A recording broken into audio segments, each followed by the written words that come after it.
So just finishing up Partners for a Racism-Free Community. They're having a series of conversations, and this is the first one. My following comments aren't necessarily an insult to Partners for a Racism-Free Community per se,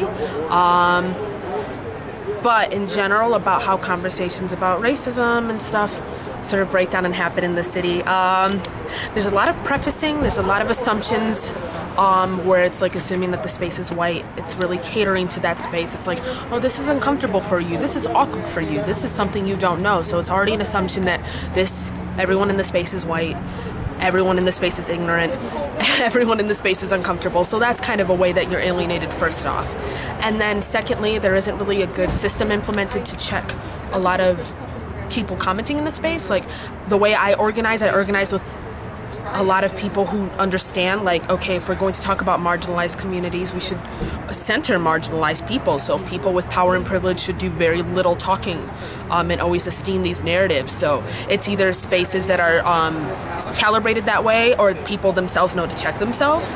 But these conversations just constantly have white people that still don't really check themselves and feel entitled to speak, to take up a lot of space, and still don't understand that racism isn't something that you're necessarily like, even if you know that you have privilege, even if you know I have done bigoted things, you can still be in a space and be completely taking it up and putting in your power. You know, something that I was updating about the talk, something that I wrote was, we need to start talking about power and not privilege. You know, so if you know you're privileged but you're still exerting your power, what fucking difference does it make? You know, you still have so much power in a space, you don't want to check it, you don't want to actually use that power to do positive things.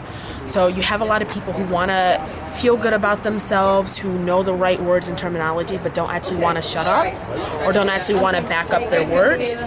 And it's just a lot of coddling, and it's a lot of really just elementary. It's either elementary or it's a lot of like kind of microaggressive or even macroaggressive kind of stuff. So, yeah.